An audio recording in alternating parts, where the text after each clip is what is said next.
आज पढ़ेंगे 11th physics के बारे में। ठीक है जी, 11th फिजिक्स, जिसमें हमारा टॉपिक रहेगा फोर्स। ठीक है।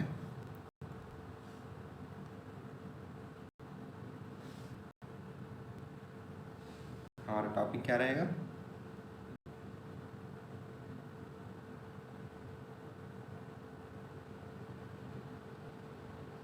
फोर्स के बारे में पढ़ेंगे। ठीक है, तो फोर्स होता क्या है? तो बल। तो जैसे कि ये पेन रखा हुआ है, ठीक है, तो अगर इस पेन को मैं ऐसे उठा रहा हूँ तो ये क्या है? बल है कि नहीं है जी? ये बल है ना। ठीक है, अगर कोई टेबल पे किताब रखी है, अगर मैं उसको उठाने जाऊँ तो बल है। अगर मैं बाइक चला रहा हूँ तो उसमें क्या कर रहा हूँ? एक्सीलेटर दे रहा हूँ, अर्थात बल लगा रहा हूँ ना, तभी तो बाइक चल रही है। मतलब कोई भी काम करने के लिए हमें क्या चाहिए?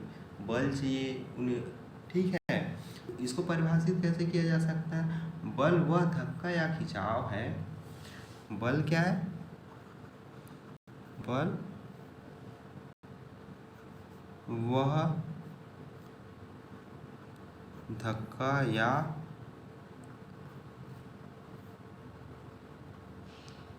खिंचाव है जो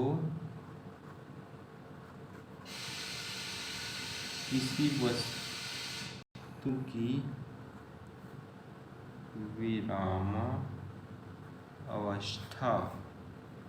और गत्यावस्था या गति की दिशा में परिवर्तन कर देता है।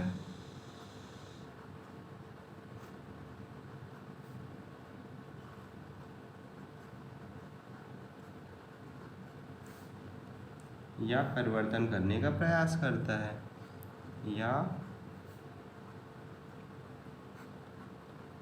करने का प्रयास करता है।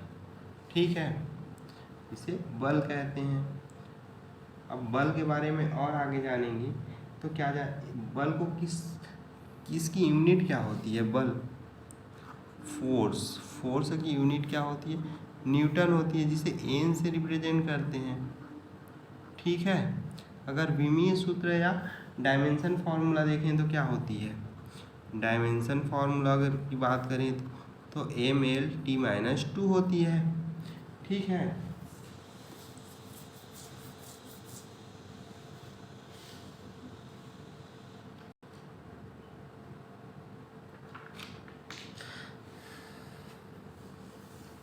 ठीक है जी, बल के बारे में बस अब इतना ही जानते हैं।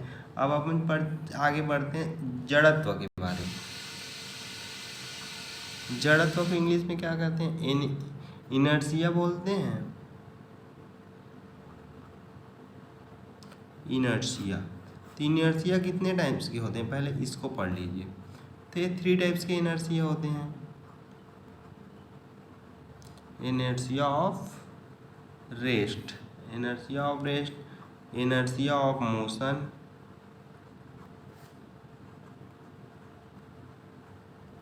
और इनर्शिया ऑफ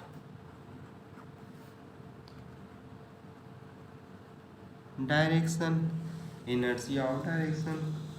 3 चीज होती है।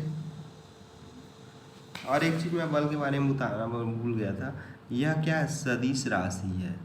सदिश है अर्थात परिणाम और दिशा दोनों चीजें होती है इसमें, याद रखिएगा।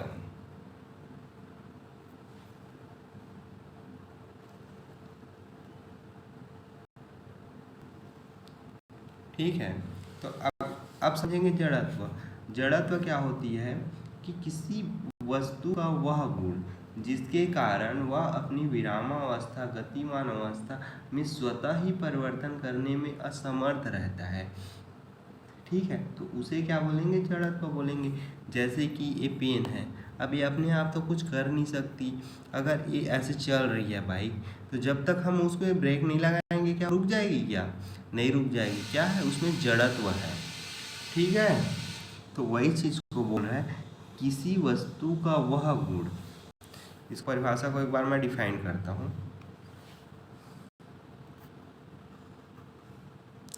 किसी वस्तु का वह गुण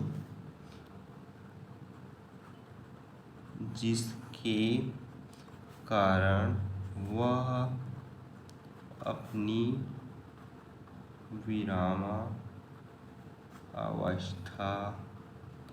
या गत्य अवस्था में स्वतः ही परिवर्तन करने में असमर्थ होती है, तो उसे जड़त्व कहते हैं। उसका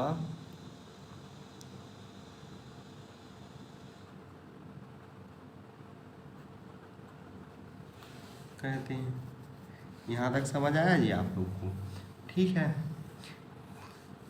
जड़त्व कहते हैं। यह मुख्यतः 3 प्रकार की होती है, inertia of rest, motion in direction. ठीक है, तो पहला अपन पढ़ेंगे energy of rest. Energy of rest होता क्या है, तो इसके बारे में जानेंगे।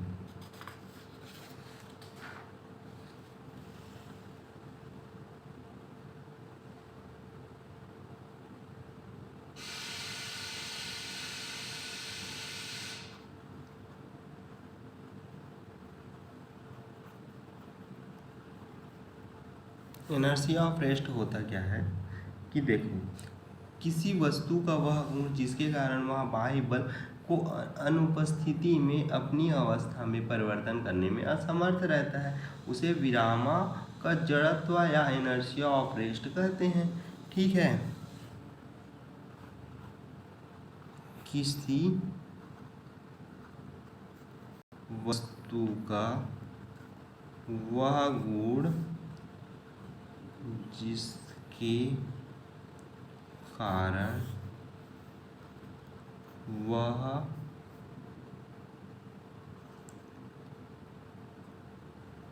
बाह्य बल की अनुपस्थिति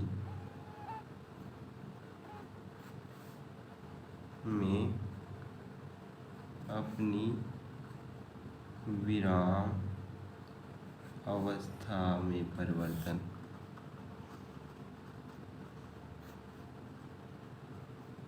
करने में क्या रहता है?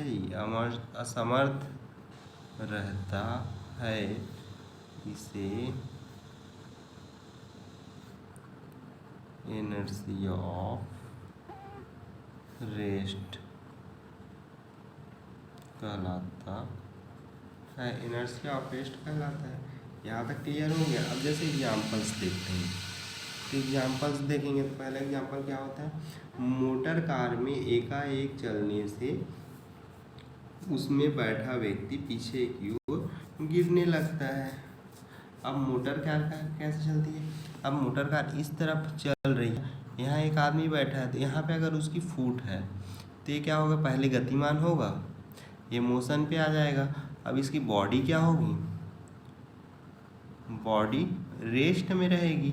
ये क्या है? मोटर वाहक है, मोटर है। ठीक है, ये मोटर अगर इस डायरेक्शन में चलेगी तो इसकी जो फुट मतलब पैर रहेगी वो खाली मोशन में रहेगी, ये तो बॉडी क्या रहेगी? रेस्ट में रहेगी। तो ये क्या होगा? ऐसे पीछे की ओर गिरने लगेगा ना। ठीक है, ऐसे पीछे की ओर गिरने लगेगा। अगर अपन इस पॉइंट पे अगर ये देते हैं तो कोई भी चीज़ को, तो ऐसे गिरेगा कि नहीं गिरेगा जी? इस डायरेक्शन पे गिरेगा।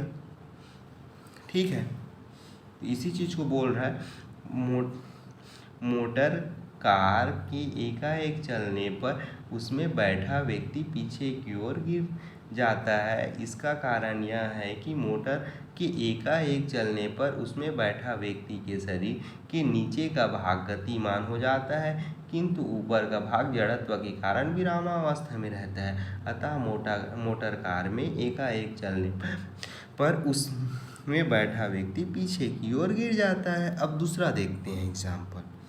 ठीक है, ये पहला एग्जाम्पल हमने बता दिया। एग्जाम्पल तो लिखने की ज़रूरत नहीं है ना जी, अगर रहेगा तो आप बताइएगा, हम लिख देंगे।